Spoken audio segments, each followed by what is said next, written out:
Hello, and welcome to the Bureau of Alcohol, Tobacco, and Friends. Sorry for the technical difficulties. We are without our normal producer, Aaron, tonight, and so I've been pressed into service here against my will, and I think we finally got it figured out in broadcasting. Thank you all for those of you who stuck with us. I'm your host, Leon Wolf. Glad to have you along.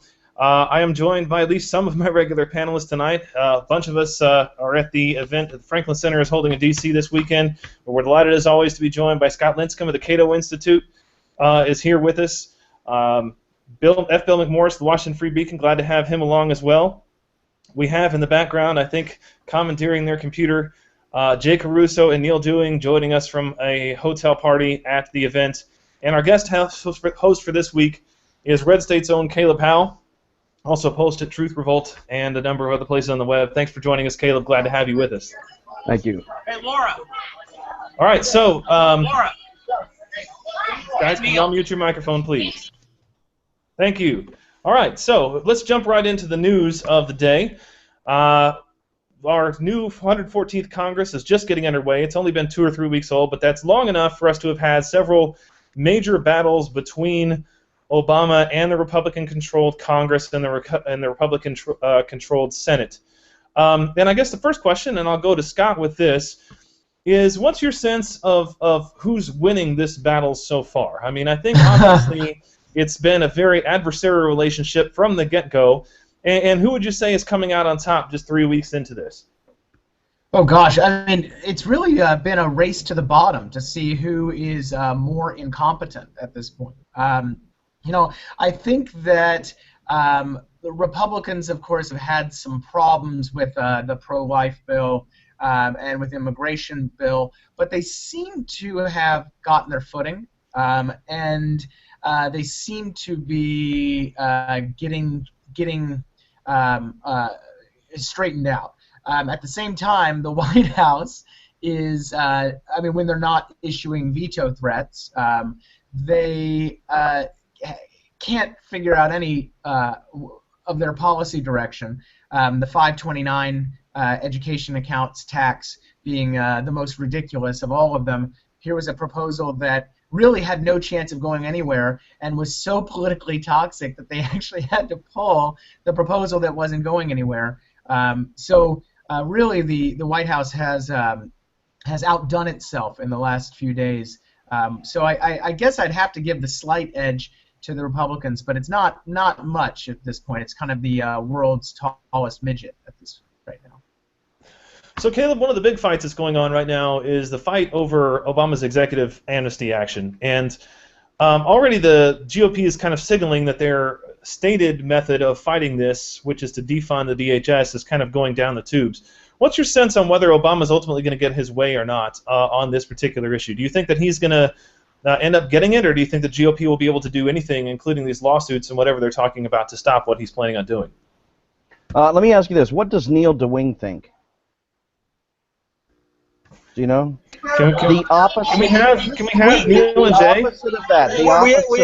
We actually haven't found Neal yet. We're still looking for him. I'll just go with opposite Neal. Okay.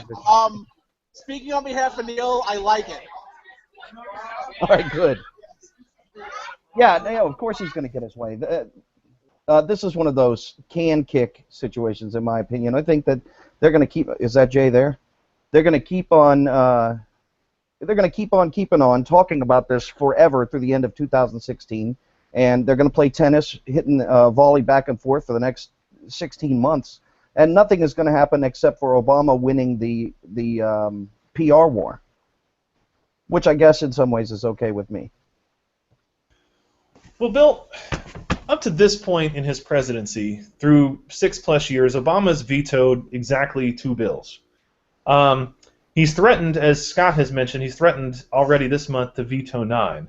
And I guess my question to you is, how many of these do you think are actually going to make it to his desk? I mean, he's threatened to veto Keystone Pipeline. He's threatened to veto the abortion bill, which of course got pulled. But he's threatened to veto 9 separate bills. What's your sense on how many, if any, of these bills the Republicans actually managed to get to his desk to force his hand to veto? Well, let's not forget it's going to be 10 after the NLRB Reform Act that got introduced yesterday. So out of these, I'm going to say 10 bills. How many are going to make it to his desk? Zero.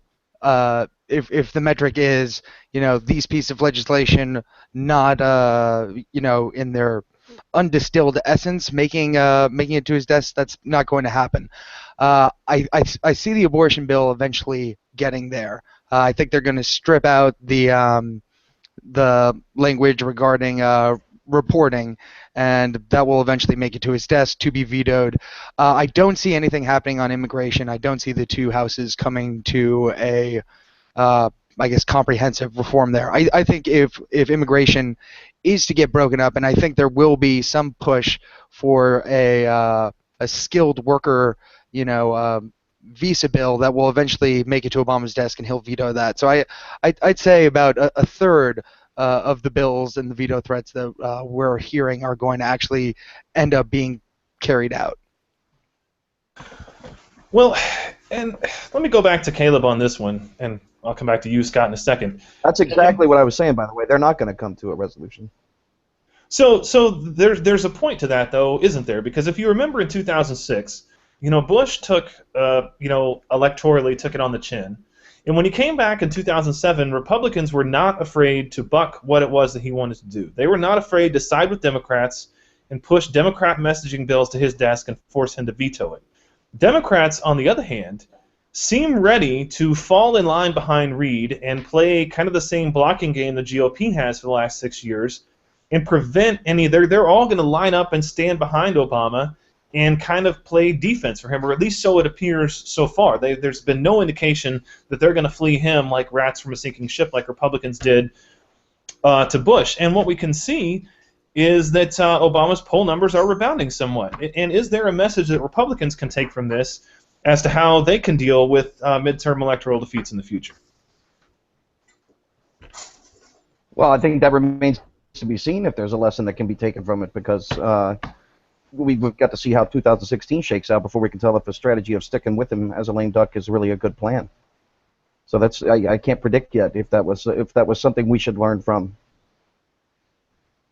What's your sense of how you think it'll play out? You think it's going to burn any? They're going to do what they have done the whole time. They're going to do what they have done the whole time, which is they're going to listen to Harry Reid. They're going to play defense for President Obama. They're going to be quiet and fall in line, and they're going to hope for a win in 2016 for Hillary, who will not be contrary to the president until the last 6 months of the campaign season. Do you think that that'll ultimately be a successful strategy for the ones who are in the Senate in particular, or do you think that any of them are going to get burned? Yeah, well, I think they're going to get burned no matter what. I think that the next 2 cycles, Democrats continue to get burned.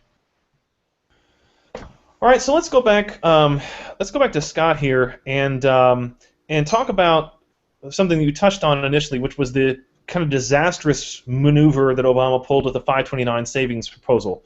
And for those who don't know and who haven't been following this, the 529 savings plan are a plan that allows you essentially to put money in for the purpose of saving for college for your children.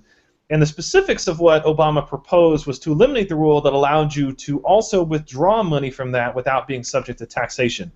And this was, I think, the first issue on which the Democrats, by and large, publicly signaled a willingness to break with Obama, and he immediately folded on the issue. And I think that this was specifically a bad plan. But my general sense, and Scott, I think that you would agree with this, my general sense about the tax code is that we ought to make it to where, generally speaking, there are lower rates and fewer deductions as opposed to higher rates and more deductions. Is that a statement generally that you would agree with? Oh yeah, definitely. The 529 issue, though, I don't really see that as an exemption or a loophole. Really, it is just simply they're not double taxing education investment, private education savings. And Canada actually has a universal savings account system where you can contribute tax-free to a universal savings account. So not just for education, not just for healthcare. We have all those crazy complex rules. Instead, it's just one big savings account that's not double taxed. Because remember, you're already paying tax on that income when you make it. And so sort of like a mob. Yeah. Yeah, exactly. And it's been wildly successful, and really that's what we should be transitioning to, not having just a special 529 or a health savings account, or it really should just be a blanket savings account for anything, and far simpler and far smarter. But isn't it the case, though, as we look at these kinds of things, Scott, isn't it the case that really somebody's ox is always going to be gored when you talk about a reformation to the tax code? And doesn't this kind of politically illustrate the problem that you have with any sort of attempted flattening of the tax code, which I think almost everyone, both Republican and Democrat, agrees is a good idea? Yeah, definitely. And it's not helped by some conservatives who like to call tax credits and tax loopholes tax cuts. And when you do that, so the elimination of a tax credit would be raising taxes, and that's of course kind of ridiculous. So there's clearly a need. The problem is finding the political capital to do it. Tax reform is supposedly one of these issues where there's bipartisan agreement.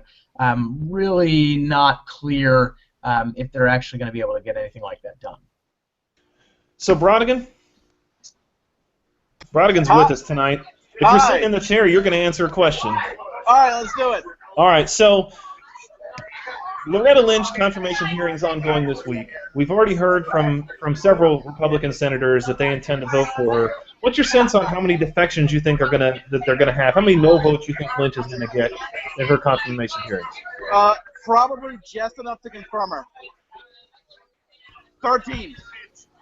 I think there are going to be 13 defections. 13 defections. Do you think that the Republicans, now that they control the Senate, will be able to or will have the will to successfully actually block any of Obama's nominations now that they have 50 votes?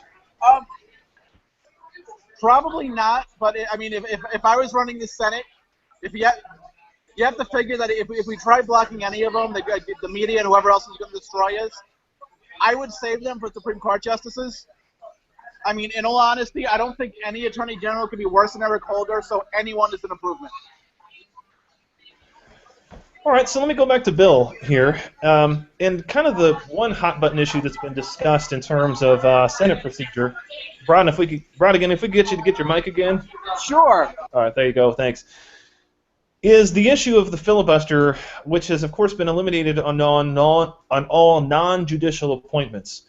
And what's being discussed now, that the Republicans have control of the Senate, is kind of a retaliatory move, is whether the Republicans should eliminate the filibuster also for judicial appointments. And there are two schools of thought on that. Even within the conservative movement, some think it's a good idea, some don't. What's your stance on that? Do you think the Republicans should keep the filibuster for judicial nominations? I have to agree with the Unabomber over there in that we shouldn't waste our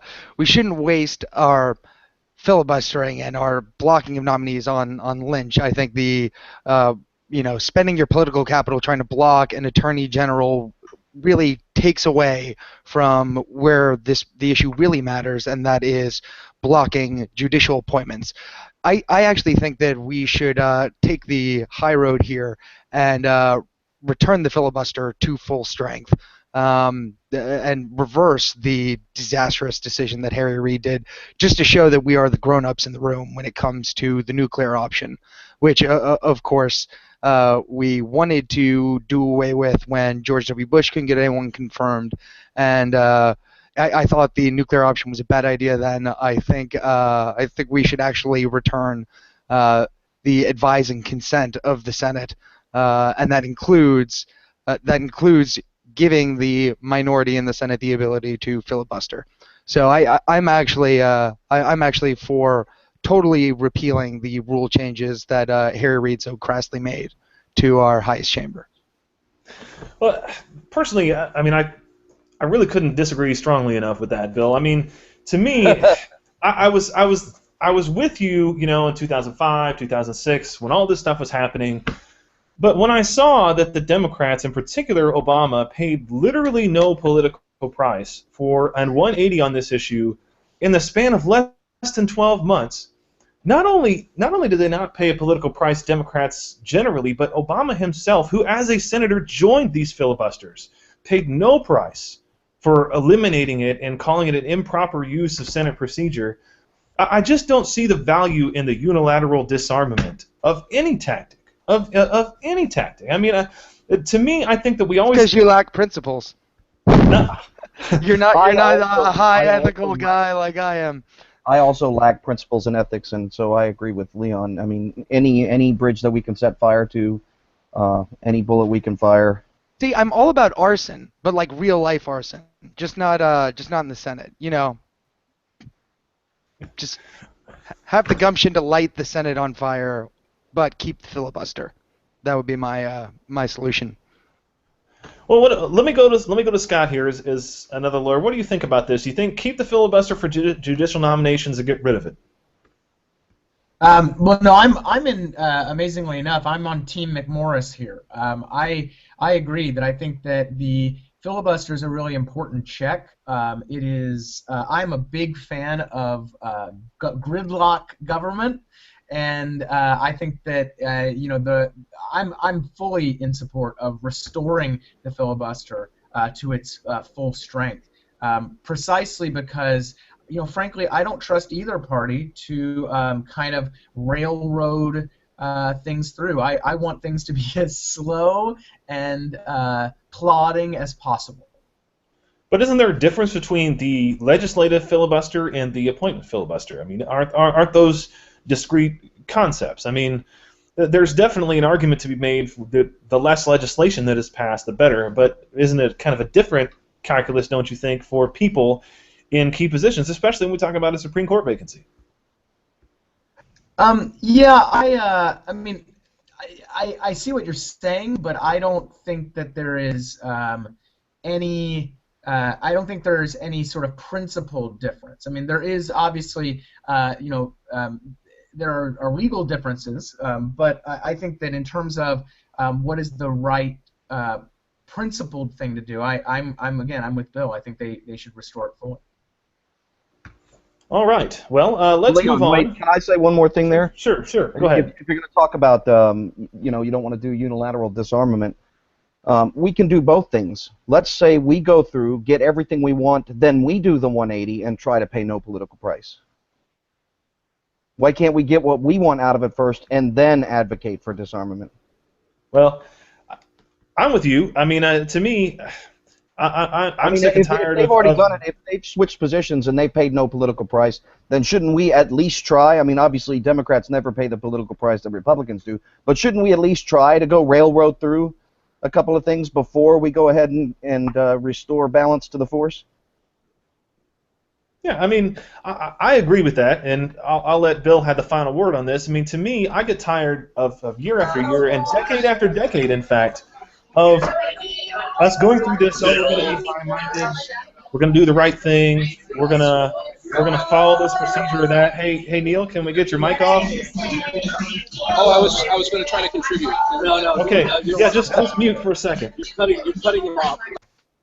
And in the meantime, while we're doing all this high-minded stuff, the Democrats get Sonia Sotomayor as their Supreme Court nominee, who is not a blank slate. Everybody knows who she is, and we have to wonder every time somebody comes up whether they're going to be someone who's in line or even keeping with the president's judicial philosophy.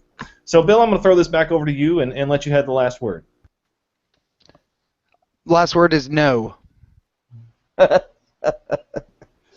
Bill likes losing, ladies and gentlemen. All right, so let's go ahead. Let's go to topic number 2. And I want to talk a little bit about the Iowa Freedom Summit that happened last weekend. And, of course, all the presidential candidates came through there. It's kind of the first, cattle call for the 2016 elections. Not only the serious ones, but the non-serious presidential candidates, and really everybody who wanted to get a higher profile. But other than the people who were really tuned in, really tuned into politics, you would not know that anybody was there at all, at least from my perspective, in my accounts, other than Scott Walker. I mean, he really seems to have stolen the show and sucked a lot of the oxygen out of the room for the other presidential contenders. And so my question is, and I'll go to Scott first, do you think Walker is the favorite at this early juncture to win the GOP nomination? Yeah, you know, I mean, I think favorite is a bit too strong, simply because you do have the establishment guys out there who are going to have a massive war chest, and you also have Rand Paul out there, who's kind of a wild card in all of this, where he is going to have a lot of money. He's going to have a fantastic grassroots organization in Iowa. So, you know, I think that Walker has established himself, it seems, as the conservative frontrunner. So the anti-rhino, anti-establishment candidate. But is he the flat-out frontrunner? I don't think so. I mean, simply because you know, whoever is, if it is Bush, if it is Bush and Romney, if it is Bush and Romney and Christie, those guys are going to have a ton of money, each of them, and that's going to be tough for anybody to deal with. So let me ask Bill a question about this particular dynamic here. And Scott mentioned Rand Paul, who's kind of an interesting guy. And Rand Paul, I don't know if you saw this, co-sponsored a bill with Barbara Boxer of all people, bill, which sparked another round on Twitter of what I like to call the "I like Rand Paul but" chorus. And it's these people who say over and over and over again, I mean, dozens of times you see that, "I like Rand Paul, but this thing he did was really stupid." And it happens over and over and over again. And I'm just wondering, is there a point at which his crossover appeal really kind of recedes back into what his dad had, or do you think that he continues to have this kind of cadre of people who are more mainstream Republicans, who are, I think, more dedicated to the idea of Rand Paul than they are to the actual guy himself? I think Rand Paul is a far better politician and a far less crazy person than his father is. But I do think he suffers from the same sort of deficit that his father did, in terms of, yes, he's got a group of fired up supporters that will turn out for him. Yes, he can actually drive people on the grassroots. And I think his operation and organization in Iowa will give him an early leg up. I think that was very smart strategy on his point. I think he's going to play really well in New Hampshire. I don't see him carrying very many states in the early primaries outside of New Hampshire. And I think that's going to be the part where he loses. You know, he has a lot of crossover appeal in terms of criminal justice reform. I think he's going to run into trouble in states like South Carolina with his ideas about decriminalization of drugs. I think that is actually going to be, even though among, you know, the young Republican class, among young millennials, drug decriminalization makes a ton of sense to us. I don't think that's actually going to appeal to the average primary voter.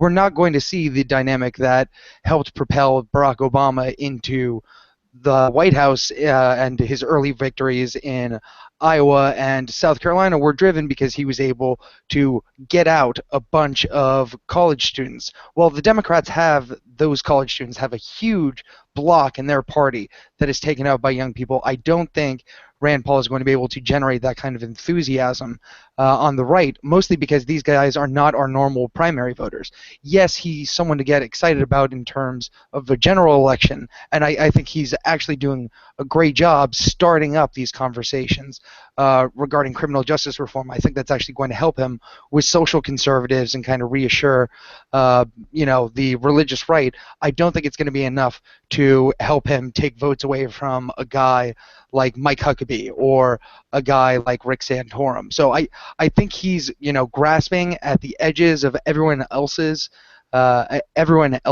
supporters. I don't think it's going to be enough to couple them together and overcome the money that the establishment candidates have and the, I guess, solid core of base voters that some of the more conservative candidates have. So, Caleb, as we think about Iowa, when senators get elected for the first time, they tend to take one of two different routes in terms of the way that they handle their publicity. you think about a couple of guys who were elected in 2010 in that wave election, guys like Ron Johnson and Mark Kirk. I've heard literally nothing from either of those two guys since then. I forget they're in the Senate sometimes. Joni Ernst, on the other hand, tends, or seems to be at least, very obviously taking a different approach. She has taken a number of high visibility speaking opportunities. Of course, she delivered the official response to the State of the Union.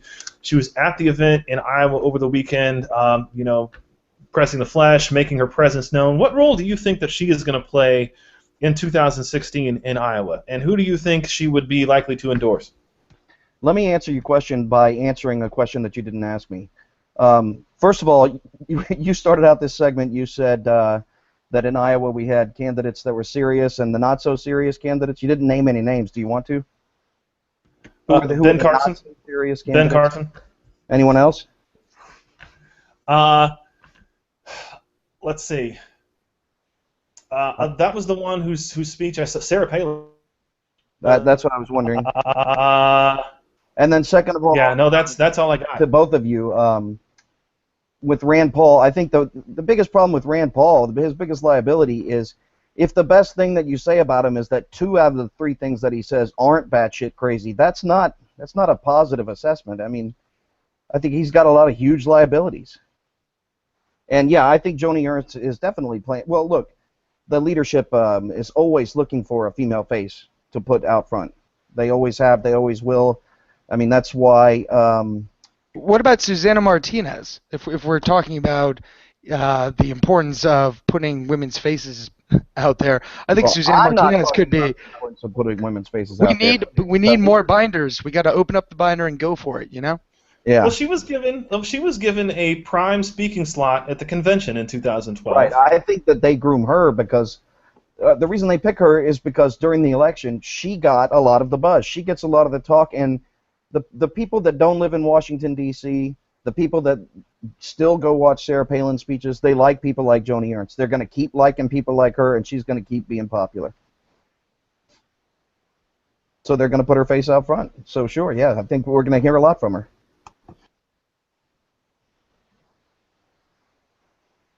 And my screen just froze.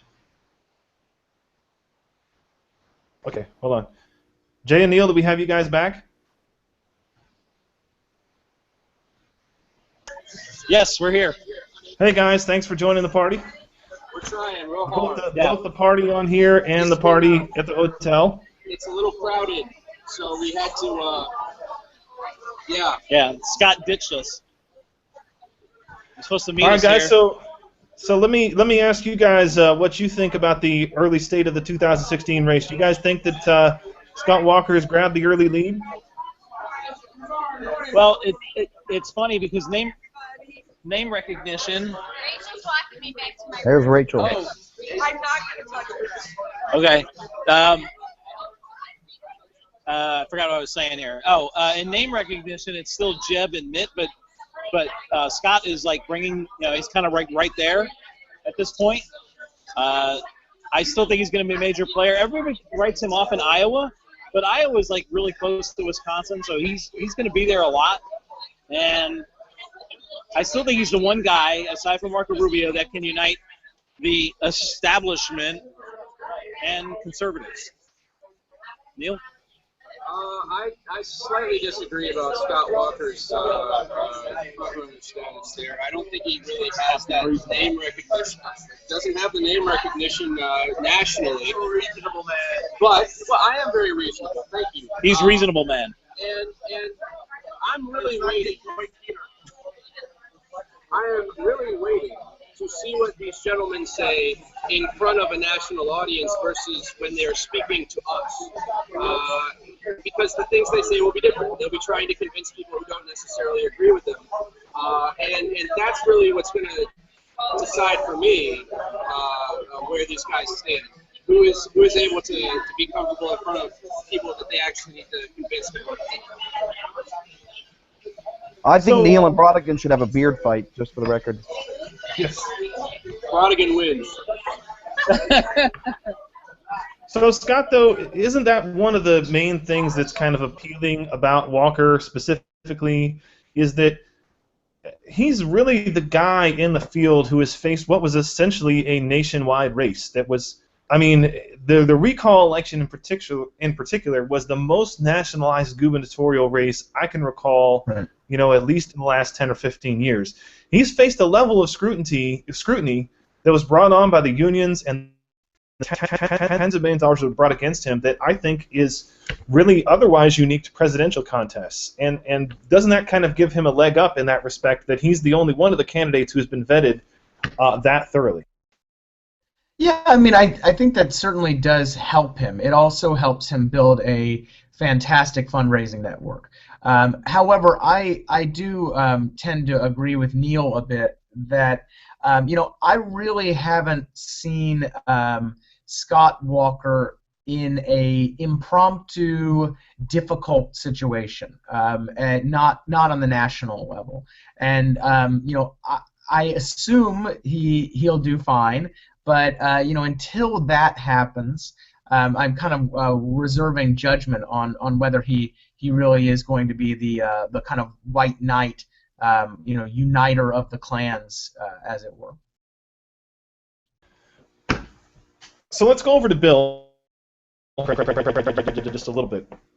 There was an interesting article in National Journal yesterday by Josh Kraushar, who's I think one of the better political reporters out there, and he wrote about how Obama's tactics that he is engaging in over the last couple of years have really set Hillary up to fail in the 2016 elections. And I'm going to read kind of a lengthy excerpt from Kraushar's article, and then I'm going to ask you to comment on it. He says, and he talks about how Obama is being buoyed by his recent personal polling numbers that have gone up from the kind of the low point that he had around the 2014 elections. And he says, commenting upon that, despite the hoopla, recent polling shows that the public is much more in sync with the GOP's agenda than the White House's. This month's NBC Wall Street Journal survey illustrated a striking disconnect between the president's improving approval rating, which is at 46%, and the top priorities of the American electorate. In the survey, 85% of voters ranked creating jobs as a top priority, followed by defeating and dismantling ISIS at 74%, reducing the federal deficit at 71%, securing the border with Mexico 58%, and addressing Iran's nuclear program at 56%. These last four are GOP core strengths. Polls consistently show Republicans with an edge on those issues. The items at the bottom of the priority list are all the top administration priorities. Closing Guantanamo Bay prison camp, only 24% rate that as a top priority. Addressing the issue of climate change, only 34% rate that as a top priority. Creating a pathway to citizenship for illegal immigrants, that rates at 39%, and increasing the minimum wage at 44%. It wasn't just Obama's assessment of the international stage that was disconnected from reality. It was also his assessment that the American people are with him on his agenda, and they are not. Bill, do you think that the last 2 years of Obama's presidency will help or hurt Hillary's run for the presidency in 2016? Well, obviously, I think it's going to hurt Hillary Clinton, because I do not see the last 2 years of this administration getting any better. We have ISIS, which is, you know, running manic all over the world, and I actually think that could actually set Hillary into spin mode, as in, hey, the world didn't start falling apart until I left the Secretary of State's office. So obviously, I was the only thing holding it all together while I was there as a part of the Obama administration. In terms of what Obama's doing here, I actually think his strategy to, you know, if you're just looking at the general poll numbers that Kraushar is talking about, and he is by far the best guy that National Journal has, huge fan. If you're looking at the general poll numbers, I think those are misleading. I think Obama is actually trying to shore up and hold together the very, I guess, fractured, splintered Democratic coalition that he built that won him in 2012. So the entire population may oppose immigration reform, but by putting forward his, you know, path to citizenship, the people who are going to make this the absolute one issue that they are going to vote on, they're going to turn out for the Democratic Party, because the most fired up people about this issue happen to be Hispanic activists. If you look at, and I think Univision is going to play a very big role in this election. If you look at the minimum wage, average American may not be for it, but a very, very specific set of people are going to hear what the president is doing with his populism, and it's going to appeal to them, and they're going to turn out for Hillary. So I think these are giveaways to the base in the hopes that, of the very fired up people on the left will still come out for Hillary Clinton. And I think Hillary has to decide whether or not she thinks she can move forward with that Obama, giveaway to his coalition base, whether she's going to take that strategy or she's going to take the Bill Clinton strategy and tack to the middle, move ever so closer to the center, away from the Obama administration, and gamble that way. So we're going to see what which strategy she's going to take. I think personally, if Elizabeth Warren enters this race, that she is actually going to just go full on leftist and embrace the president's liberalism. If Elizabeth Warren doesn't come into the race, I think she tacks to the center and goes Clinton.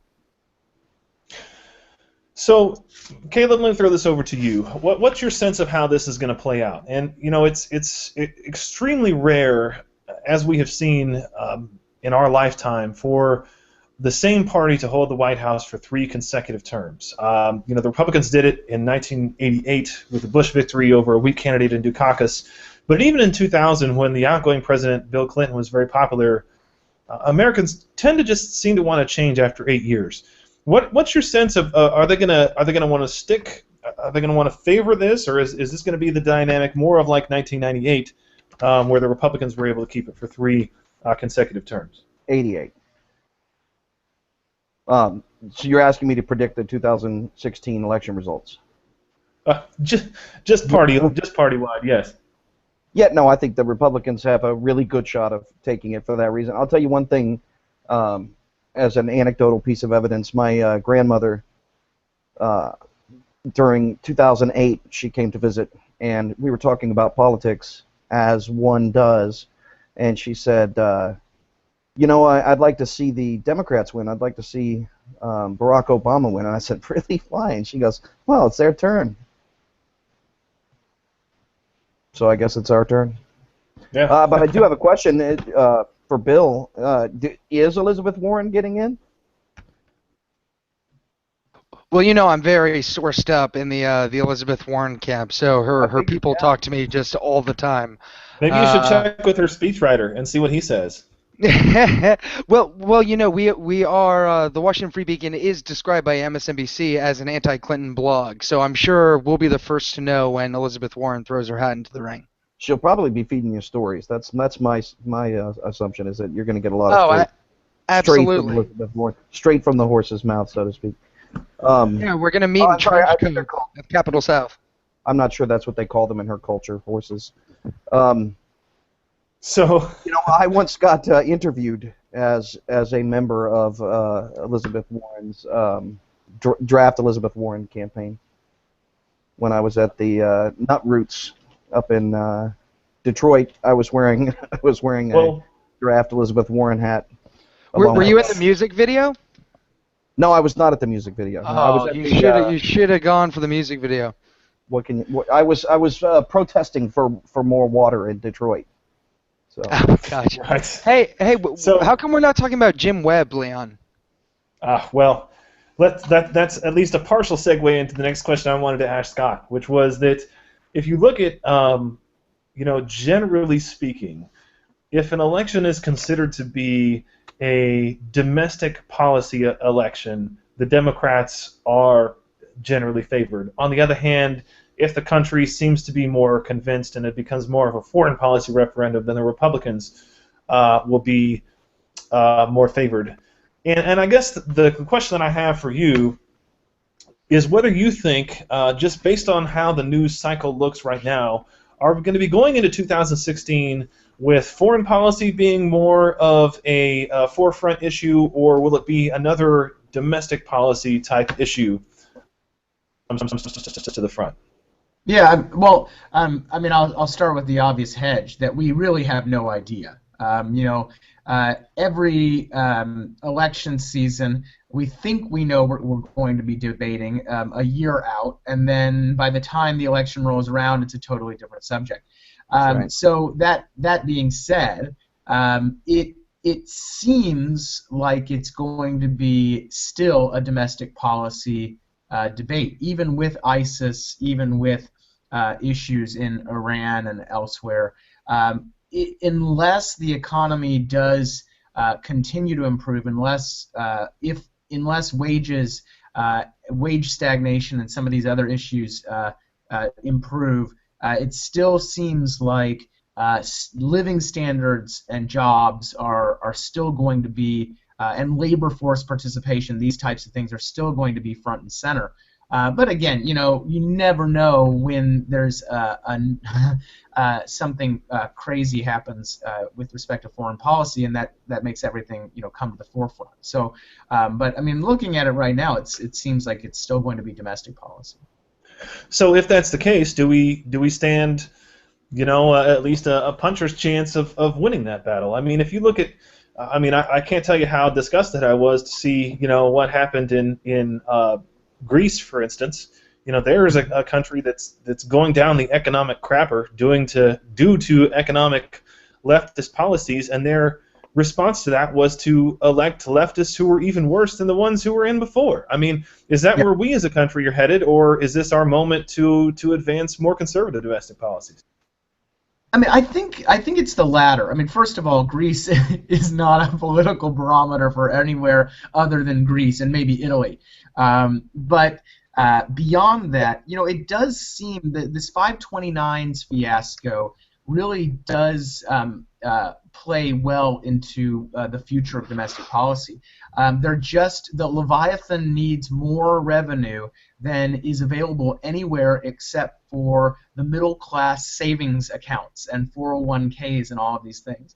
So if we're going to keep funding the welfare state as we do and funding Leviathan, I think that you're going to start seeing some of the free stuff campaigns having less resonance. Also, I think that Republicans seem to, at least a little bit, they're starting to understand that there's a very powerful argument in addressing the rising costs of everyday essentials, be it child care or health care or education or food and clothing and all of these things, many of which are outpacing inflation and certainly outpacing wages. There does seem to be, Republicans do seem to have seized on this issue, which I think is a powerful one. So to the extent that they can do that and they can argue it from a more free market perspective, I do think they have a puncher's shot. All right, so let's move on from the political a little bit and close off our show with a little bit of pop culture topics. And I'm going to go next to a subject that I know is near and dear to Caleb's heart, which is, of course, the movie Ghostbusters, and also to mine as well.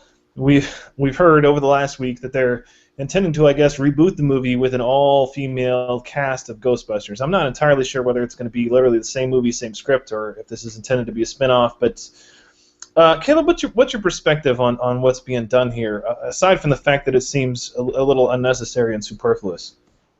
I do think it's superfluous, but I will say that the cast they chose, it will probably be funny in the small, maybe not in the large, but in the small part, in the dialogue and in the interactions between the lead actresses. It will probably be funny. I do wonder what the reason is for remaking it. Just like the other day they were talking about redoing Indiana Jones, and people are discussing the merits of Star-Lord playing Indiana Jones. And I don't think that's really the question. I think the bigger question is that deep philosophical question of why remake Indiana Jones that people have wrestled with for centuries. Right. I mean, it seems like, if you're going to redo a franchise that's that well known, I think that you have to do it in the sense of Christopher Nolan, the way that he did Batman. You have to have something at least fresh and interesting to say about. To the table. That's right. Yeah, and I don't know that necessarily is the case. But what bothers me, and I'll turn this one over to Bill, is Bill, if you look at the original Ghostbusters movie, there were a lot of really kind of libertarian impulses that you saw shining through in the script there. You know, you have the great joke that Dan Aykroyd cracks about, he doesn't want to leave the university because in the private sector they expect results.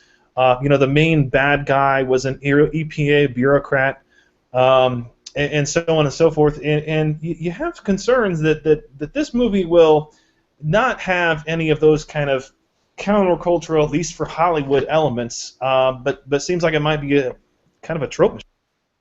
Gozer was an EPA bureaucrat? Yeah. And Stay Puft was obviously talking about the Leviathan federal budget. You guys didn't get these allegories? In looking at Sonny Bunch over at the Free Beacon has done some fascinating stuff.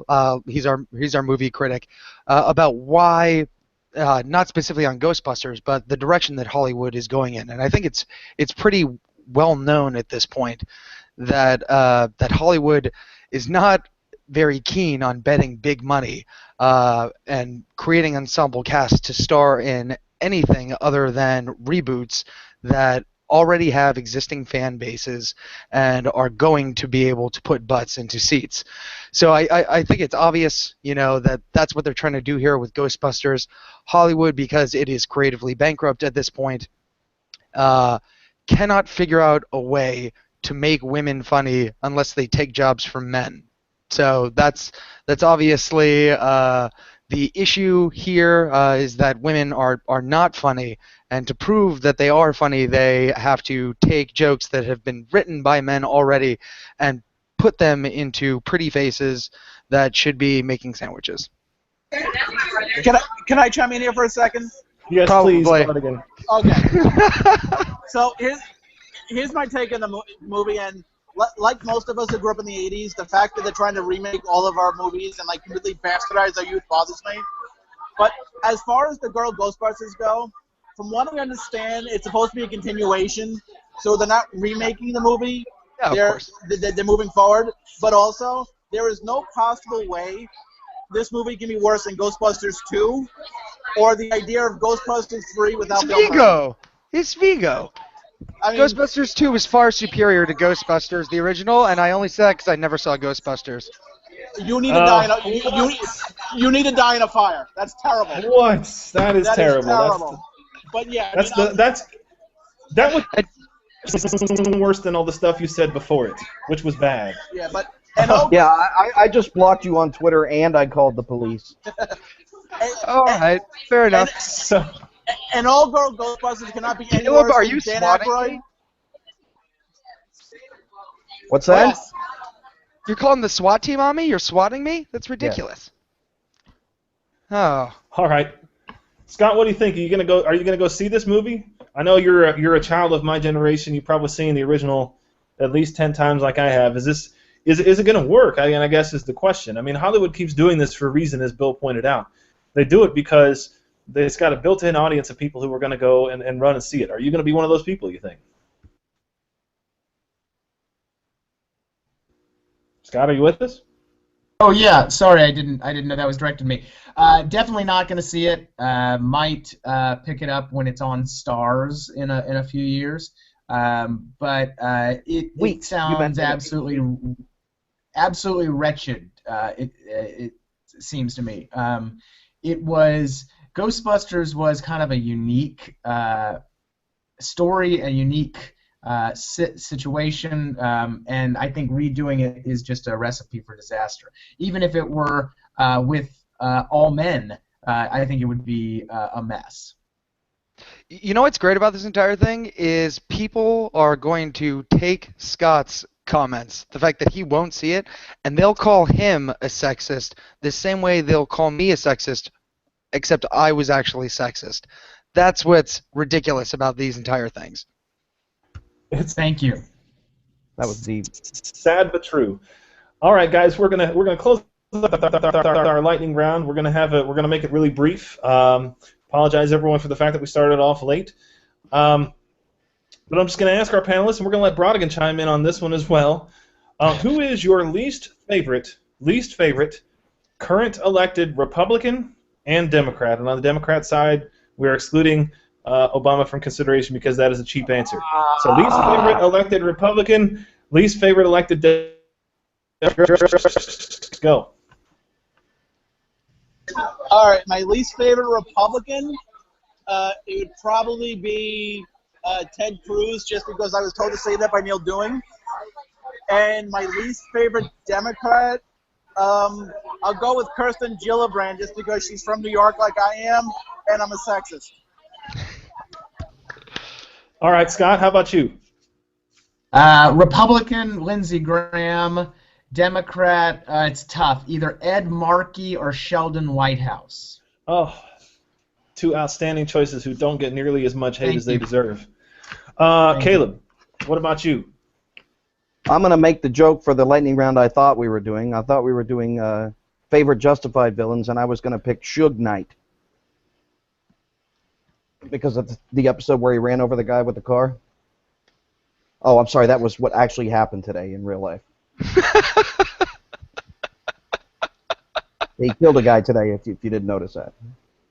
Oh, he died? Oh, well, now I look like an asshole. He killed somebody. Jerk. Yeah. Oh, I'm the one saying it was an episode of Justified, so I think you're covered.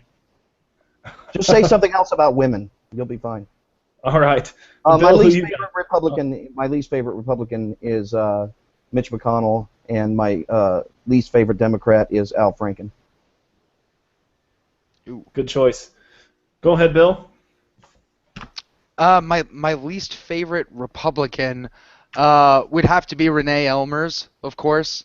Yeah, and least favorite Democrat. You know, instead of saying least favorite Democrat, I will just say my favorite one instead, and that is Joe Biden. And I'm not kidding. I'm a huge fan of Joe Biden.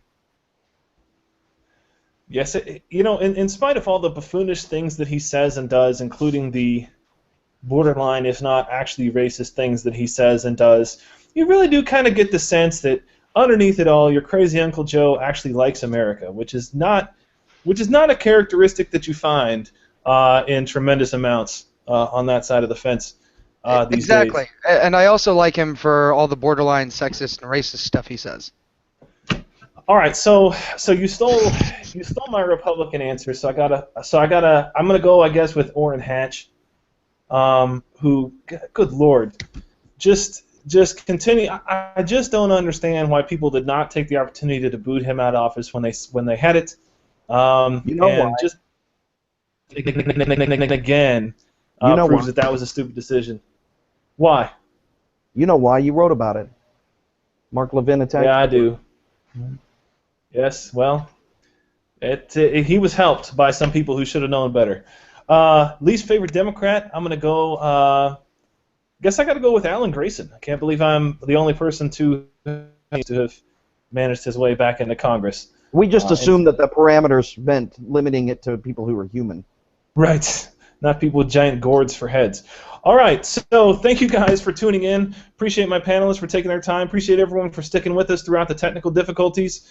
I want to thank again Scott Lincicome from the Cato Institute for being with us. I want to thank the folks who were there at the party at the Franklin Center. Thank you, everybody. Thank you, Caleb Howe. Here, he's showing us his bookcase here for the background. And F. Bill McMorris of the Washington Free Beacon. Appreciate you all tuning in. I'm looking forward to seeing you next week on the Bureau of Alcohol.